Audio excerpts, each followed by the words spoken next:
வணக்கம். இலங்கை செய்திகளுடன் நான் நிரோஷன். விரிவான செய்திகளுக்கு முன் தலைப்புச் செய்திகள். ஊழல் மற்றும் மோசடிகளை கட்டுப்படுத்த அரசாங்கம் மேற்கொண்ட நடவடிக்கையின் விளைவாக டொலர் கையிருப்பு அதிகரித்துள்ளதாக அமைச்சர் சமந்த வித்யாரட்ன தெரிவிப்பு. ஐக்கிய நாடுகள் மனித உரிமைகள் பேரவையின் 60வது கூட்டத்தொடரில் இலங்கைக்கு மனித உரிமைகள் நிலைமை தொடர்பாக பிரித்தானியா அறிக்கை. மனித புதுக்குழி அகழ்வுகள் சர்வதேச தர நிலைகளுக்கு ஏற்ப நடைபெற வேண்டும் என்றும் பயங்கரவாத தடை சட்டம் நீக்கப்பட வேண்டும் என்றும் பிரிட்டன் உள்ளிட்ட பல நாடுகள் மனித உரிமைகள் பேரவையில் வலியுறுத்தல். முன்னாள் ஜனாதிபதிகள் ரணில் விக்ரமசிங்க மற்றும் கோட்டாபய ராஜபக்சவுக்கு எதிராக உயர்நீதிமன்றத்தில் வழக்கு தாக்கல். தொடர்வது விரிவான செய்திகள். இலங்கையில் ஊழல் மற்றும் மோசடிகளை கட்டுப்படுத்த தேசிய மக்கள் சக்தி அரசாங்கம் மேற்கொண்ட நடவடிக்கையின் விளைவாக டொலர் கையிருப்பு அதிகரித்துள்ளதாக அமைச்சர் சமந்த வித்யாரட்ன தெரிவித்துள்ளார். பதுளையில் நடைபெற்றிருந்த நிகழ்வொன்றில் உரையாற்றிய அவர், வீழ்ச்சியடைந்த நாட்டின் ரூபா மற்றும் டொலர் கையிருப்பு வலுப்படுத்துவது அரசாங்கத்தின் முக்கியமான பொறுப்பு என்று குறிப்பிட்டார். தற்போது நாட்டின் டொலர் கையிருப்பு 6 பில்லியனை தாண்டியுள்ளதுடன் ரூபா கையிருப்பு 1 டிரில்லியனை மீறியுள்ளது.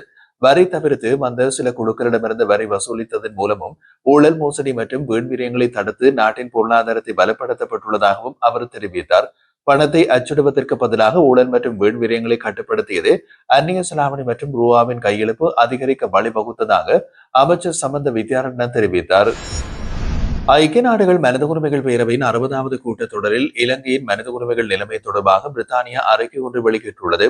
அதில் அண்மையில் இலங்கை வந்த ஐநா மனித உரிமைகள் உயர்ஸ்தானிகரின் விஜயம் மற்றும் அறிக்கைக்காக நன்றி தெரிவிக்கப்பட்டுள்ளது. மேலும் மனித உரிமைகள் மற்றும் பொறுப்புக்கூறல் குறித்து இலங்கை அரசாங்கம் அளித்துள்ள உறுதிப்பாடுகளை வரவேற்பதோடு உறுதியான மற்றும் நிலையான முன்னேற்றத்திற்கான அவசியத்தையும் வலியுறுத்தியுள்ளது. உயர்ஸ்தானிகரின் அறிக்கை மீதான விவாதத்தின் போது இலங்கையின் இணை அனுசரணை நாடுகளான பிரிட்டன், கனடா, வட மெசிடோனியா, மொன்டரினிகோ மற்றும் மலாவி ஆகிய நாடுகளின் சார்பில் கருத்துரைத்த பிரிட்டன் பிரதிநிதி ஐநா மனித உரிமைகள் உயர்ஸ்தானிகர் வோல்கர் டர்க் அண்மையில் இலங்கைக்கு விஜயம் மேற்கொண்டிருந்ததை பெரிதும் வரவேற்பதாக குறிப்பிட்டார். இந்த நிலையில் இலங்கையில் கண்டுபிடிக்கப்பட்ட புதிய பாரிய மனித புதுக்குழுக்களை தூண்டியெடுத்து விசாரணைகள் செய்வது மிக முக்கியமானது. அது சர்வதேச தர நிலைகளுக்கு ஏற்ப நடைபெற வேண்டும் என்றும் பிரித்தானியா வலியுறுத்தியுள்ளது.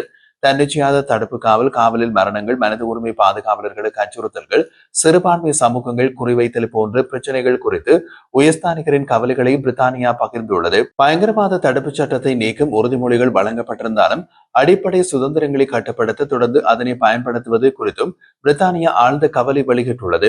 இழப்பீடுகள் மற்றும் காணாமல் போனவர்களை மையமாக கொண்டு உள்நாட்டு நிறுவனங்களின் பணிகளை மீண்டும் செயல்படுத்துமாறு அரசாங்கத்தை வலியுறுத்தியுள்ளதோடு நல்லிணக்கம் மற்றும் பொறுப்புக்கூறல் செயல்முறைகளை உள்ளடக்கிய விரிவானதாகவும் பாதிக்கப்பட்ட சமூகங்களின் ஆதரவுடனும் சர்வதேச தர நிலைகளுக்கு ஏற்ப அமைய வேண்டியது அவசியம் என்றும் சுட்டிக்காட்டியுள்ளது.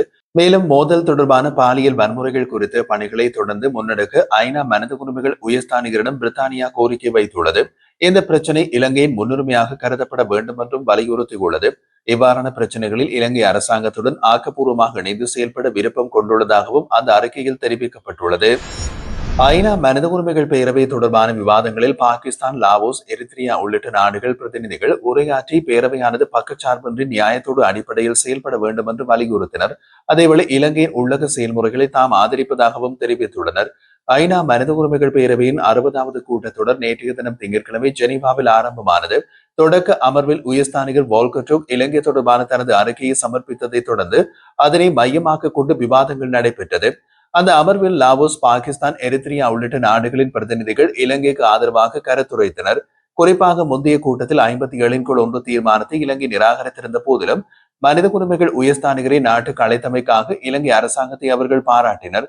மேலும் இலங்கை தொடர்பான பொறுப்புக்கூறல் செயல் திட்டத்தை சம்பந்தப்பட்ட நாட்டின் ஒப்புதலின்றி முன்னெடுத்து வருவதை சுட்டிக்காட்டிய அவர்கள் தற்போது ஐநா சபை நிதி பற்றாக்குறை எதிர்கொள்கின்ற நிலையில் அந்த நிதியினை வேறு அவசியமான தேவைகளுக்கு பயன்படுத்துவது சிறந்தது என்றும் வலியுறுத்தினர். இலங்கையில் முன்னெடுக்கப்படும் மனித புதுவெளி அகழ்வுகள் சர்வதேச தர நிலைகளுக்கு ஏற்ப நடைபெற வேண்டும் என்றும் தனிநபர்களை இலக்கு வைத்து பயங்கரவாத தடுப்புச் சட்டம் நீக்கப்பட வேண்டும் என்றும் பிரிட்டன், நியூசிலாந்து, சுவிட்சர்லாந்து, ஆஸ்திரேலியா உள்ளிட்ட பல நாடுகள் ஐநா மனித உரிமைகள் பேரவையில் வலியுறுத்தினர். இதேவேளை தேசிய நல்லிணக்கத்தை வலுப்படுத்துவதிலும் பொறுப்புக்கூறல் மற்றும் நீதியை உறுதிப்படுத்தும் உள்நாட்டு அமைப்புகளின் செயல்திறனை மேம்படுத்துவதிலும் இலங்கை அரசாங்கம் காட்டும் அர்ப்பணிப்பை ஜப்பான் வரவேற்றது. மேலும் வடகிழக்கு மாகாணங்களில் நடைமுறையில் இருக்கும் சமூக மற்றும் பொருளாதார அபிவிருத்தி திட்டங்களை பாராட்டியதோடு நல்லிணக்கத்தை கட்டியெழுப்புவதற்கான முயற்சிகளில் தேவையான ஒத்துழைப்பை வழங்க தயாராக இருப்பதாகவும் தெரிவித்தது. பிரிட்டன் இலங்கையின் மனித உரிமைகள் முன்னேற்றத்திற்கான முயற்சிகளை பாராட்டிய போதிலும் புதைக்குழி அகழ்வுகள் சர்வதேச தர நிலைகளுக்கு ஏற்ப நடப்பது அவசியம் என்று வலியுறுத்தியுள்ளது. அதே சமயத்தில் சிவில் சமூக செயற்பாட்டாளர்கள் மற்றும் சிறுபான்மை சமூகங்களை இலக்கு வைத்து ஒடுக்குமுறைகளை நடைபெறுவது குறித்தும் பிடிஏ நீக்கப்படும் என்று வாக்குறுதி அளிக்கப்பட்டிருந்த போதிலும் அது இன்னமும் நீக்கப்படாமை குறித்தும் கவலை வெளியிட்டது. இலங்கையின் நீண்டகால நட்புறவு நாடாக திகழும் ஆஸ்திரேலியா மனித உரிமைகள் மேம்பாடு, நல்லிணக்கம் மற்றும் நிலைமாறுகால நீதி செயல்முறைகளுக்கு முழுமையான ஒத்துழைப்பை வழங்க தயாராக இருப்பதாக தெரிவித்துள்ளது. அதேவேளை தன்னிச்சையான கைது மற்றும் தடுத்து வைப்புகளுக்கு பயன்படுத்தப்படும் பயங்கரவாத தடை சட்டம் நீக்கப்பட வேண்டும் என்றும் நிகழ்நிலை காப்பு சட்டம் திருத்தப்பட வேண்டும் என்றும் வலியுறுத்தியுள்ளார்கள். மேலும் நியூசிலாந்து, சுவிட்சர்லாந்து மற்றும் மொண்டெனெக்ரோ ஆகிய நாடுகள் இலங்கையின் உண்மை, நீதி மற்றும் பொறுப்புக்கூறல் உறுதிப்படுத்துவது அவசியம் என்றும் சட்டத்தின் ஆட்சி நிலைநாட்டப்பட வேண்டும் என்றும் வலியுறுத்தின. பாடசாலை மாணவி கிருஷாந்தி குமாரசுவாமி படுகொலை வழக்கில் மரண தண்டனை அனுபவித்து வரும் லான்ஸ் கோப்ரல் சோமரத்ன ராஜபக்சவை மீண்டும் சந்திக்கும் அவசியம் உள்ளதா என்பது குறித்து ஆராயப்படும் என்று காணாமல் போனோர் அலுவலக தலைவர் மகேஷ் கட்டுலந்த தெரிவித்துள்ளார். குறித்த வழக்கில் பிரதான குற்றவாளியாக பெயரிடப்பட்ட சோமரத்ன ராஜபக்ச தனது மனைவி மூலம் ஜனாதிபதி அனுருகுமார திசாநாயக்கவுக்கு அண்மையில் கடிதம் ஒன்றை அனுப்பியிருந்தார். அதனைத் தொடர்ந்து காணாமல் போனோர் அலுவலகத்தின் பிரதிநிதிகள் சிறைச்சாலையில் அவரை சந்தித்து விசாரித்திருந்த போதிலும் அந்த சந்திப்பில் அலுவலக தலைவர் மகேஷ் கட்டுலந்து மற்றும் நிறைவேற்று அதிகாரி ஜெகநாதன் தட்பரன் பங்கேற்கவில்லை. இந்த நிலையில் சோமரத்ன ராஜபக்சவிடமிருந்து திரட்டப்பட்ட தகவல்கள் போதுமானவையா என்பதை இன்று நடைபெறவுள்ள அலுவலகத்தின் நிர்வாக சபை கூட்டத்தில் விவாதிக்கப்பட உள்ளதாகவும் பின்னர் அவரை மீண்டும் சந்திக்க வேண்டுமா என்பதில் தீர்மானம் எடுக்கப்படும் என்றும் மகேஷ் கட்டுலந்து தெரிவித்துள்ளார். இலங்கையின் முஸ்லிம் சமூகத்தினருக்கு முன்னெழும் அனைத்து பிரச்சனைகளையும் தீர்க்க சவுதி அரேபிய அரசின் ஒத்துழைப்பு அவசியம் என்று நாடாளுமன்ற உறுப்பினர் MLAM ஹிஸ்புல்லா வலியுறுத்தியுள்ளார். இலங்கைக்கான சவுடி தூதுவர் காலித் பின் ஹமூத் அல் ஹத்தானியுடன் நடைபெற்றிருந்த சந்திப்பில் அவர் இந்த கோரிக்கையை முன்வைத்தார். அத்தோடு ஹஜ் யாத்திரைக்கான கூட்ட அதிகரிப்பு மற்றும் ரமணான் காலங்களில் இலங்கைக்கு வழங்கப்படும் பேரீச்சம்பழங்களின் அளவை உயர்த்த வேண்டும் என்றும் அவர் கேட்டுக்கொண்டார். அத்துடன் இலங்கைக்கு தேவையான உதவிகளை வழங்குவதில் சவுடி அரசு தொடர்ந்து முனைப்புடன் செயல்படும் என்று தூதுவர் உறுதியளித்திருந்தார். முன்னாள் ஜனாதிபதிகள் ரணில் விக்ரமசிங்க மற்றும் கோட்டாபய ராஜபக்சக்கு எதிராக உயர்நீதிமன்றத்தில் வழக்கு தாக்கல் செய்யப்பட்டுள்ளது. காலநிலை மாற்றத்தால் உண்டாகும் பாதிப்புகளிலிருந்து பொதுமக்களை பாதுகாக்க தேவையான நடவடிக்கைகளை எடுக்க தவறியதால் அவர்களால் மக்களின் அடிப்படை உரிமைகள் மீறப்பட்டதாக குற்றம் சாட்டப்பட்டு அதனை உறுதிப்படுத்தும் வகையில் உத்தரவொன்றை பிறப்பிக்குமாறு வழக்கில் கூறப்பட்டுள்ளது. சுற்றாடல் நீதி மையம் தாக்கல் செய்துள்ள இந்த வழக்கு 3 நீதியரசர்கள் கொண்ட அமர்வில் பரிசீலனைக்கு எடுத்துக் கொள்ளப்பட்டது. வழக்குக்கு எதிரான ஆட்சேபனைகளை முன்வைக்க 2 வார கால அவகாசம் வழங்கப்பட்டதோடு மேலும் விசாரணை மார்ச் மாதம் 13ஆம் தேதி வரை ஒத்திவைக்கப்பட்டுள்ளது.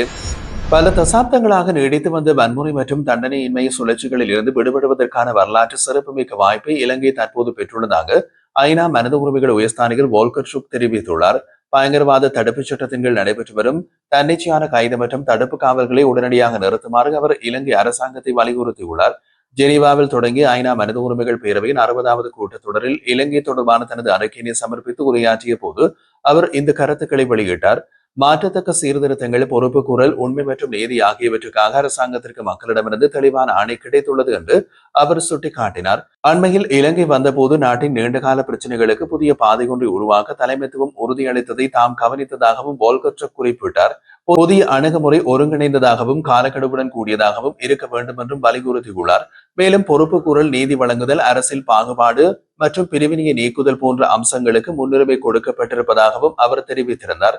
வடக்கு மற்றும் கிழக்கில் ராணுவ மயமாக்கலை குறைத்தல், காணிகளை மீள வழங்குதல், அனைத்து நிலைகளிலும் அதிகார பகிர்வை உறுதி செய்தல் போன்ற விடயங்களை உள்ளடக்கிய விரிவான பாதுகாப்புத்துறை சீர்திருத்தம் அவசர தேவையாக இருப்பதை தனது அறிக்கையில் அவர் வலியுறுத்தியுள்ளார்.